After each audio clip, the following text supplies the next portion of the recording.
Have you ever heard someone say, Canada doesn't have an AI Act, so AI isn't really regulated?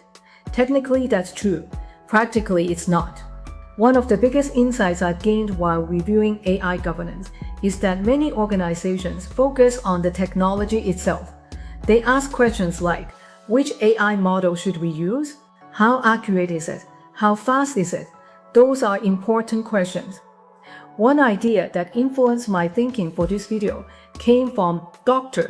Alex Chong-Ho-Yu's thought-provoking discussion on orchestration in the era of agentic AI. His argument isn't really about CPUs. It's about one central idea. As AI becomes more complex, orchestration becomes more important than raw computing power. I really like the analogy he used. Imagine a world-class restaurant kitchen. The GPUs are like highly specialized prep cooks. They prepare ingredients incredibly fast and can perform many tasks in parallel. The CPU is the executive chef. It reads the customer orders, coordinates the workflow, manages unexpected situations, and ensures every dish comes together at the right time. Without someone orchestrating the entire operation, even the most talented cooks cannot consistently deliver great results. It made me think about AI governance.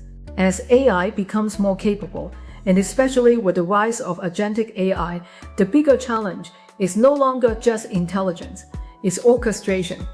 Just as a restaurant kitchen needs an executive chef to coordinate people, processes, and timing, organizations need AI governance to coordinate technology, policies, people, risk management, and accountability. Technology provides capability. Governance provides direction. Technology enables automation. Governance ensures accountability. Technology accelerates innovation. Governance builds trust. Without governance, even the most advanced AI systems can create inconsistent decisions, unmanaged risk, and unintended consequences. In Canada, we don't currently have a comprehensive, standalone AI law like the European Union's AI Act. The proposed Artificial Intelligence and Data Act, or ADA, did not become law. Does that mean organizations are free to do whatever they want with AI? Not at all. AI systems are already governed by many existing laws, depending on how they're used. If an AI system processes personal information, privacy laws, such as the Personal Information Protection and Electronic Documents Act, better known as PIPEDA, and provincial privacy legislation apply. If AI influences hiring, lending, admissions, or other decisions affecting people, organizations must comply with human rights legislation. If AI interacts with customers, employees, or students, accessibility requirements come into play. If AI generates marketing content or supports automated decision-making, consumer protection laws still apply.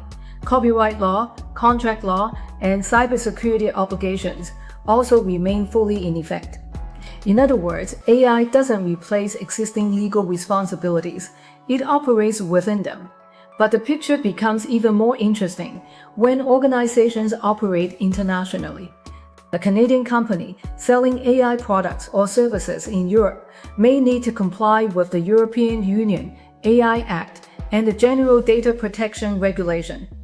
This is known as extraterritorial jurisdiction, where the laws of another jurisdiction can apply because of where your products, services, or customers are located. Then there are the standards and frameworks that aren't laws but are becoming increasingly influential. The National Institute of Standards and Technology Artificial Intelligence Risk Management Framework, often called the NIST AI RMF, is voluntary. Organizations aren't legally required to adopt it. Yet many organizations choose to adopt it because governments, major corporations, procurement processes, and customers increasingly expect it. In practice, these frameworks often become business requirements even though they aren't legislation. What I particularly appreciate about the NIST AI RMF is that it doesn't stop at high-level principles. It provides practical guidance on how organizations can evaluate, monitor, and continuously improve their AI systems. One concept that really stood out to me is red teaming, blue teaming, and purple teaming. A red team thinks like an attacker. Its job is to intentionally challenge an AI system by looking for vulnerabilities, bias, harmful outputs, security weaknesses, or ways to bypass safeguards. A blue team takes an opposite perspective. It focuses on defending the AI system by monitoring performance, detecting issues, strengthening controls, and responding when something goes wrong. Then there's purple team, where the red and blue teams work together. Instead of treating testing and defense as separate activities, they continuously learn from one another to improve the resilience, safety, and trustworthiness of AI systems. To me, that's what governance in action looks like. Good governance isn't a document. It's a living process of continuously challenging assumptions, strengthening controls, learning from failures, and continuously improving AI systems. Finally, there are international principles. Canada is a founding member of the Organization for Economic Cooperation and Development, known as OECD, and a member of the G7 and UNESCO. The OECD AI Principles, the G7 Hiroshima AI Process, and the UNESCO Recommendation on the Ethics of Artificial Intelligence are not legally binding. However, they shape public policy, influence future legislation, guide corporate governance, and establish internationally recognized expectations for responsible AI. This leads to one of the most important lessons I've learned while reviewing AI governance. AI governance isn't just about complying with laws. It's about orchestrating a layered governance approach. First, understand your legal obligations. Second, adopt recognized standards and risk management frameworks.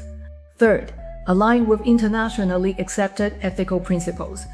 And finally, establish strong internal governance through policies, human oversight, accountability, continuous monitoring, and continuous improvement. One lesson has stayed with me throughout this learning journey. As AI becomes more intelligent, orchestration becomes more important than technology alone. The same is true for AI governance. Power without governance creates risk. Governance without innovation creates bureaucracy. Responsible AI requires both. AI isn't governed by one law. It's governed by layers. And organizational governance is what brings those layers together. It transforms legal obligations, standards, ethical principles, and organizational values into everyday practice. Ultimately, governance is what transforms powerful AI into trustworthy AI.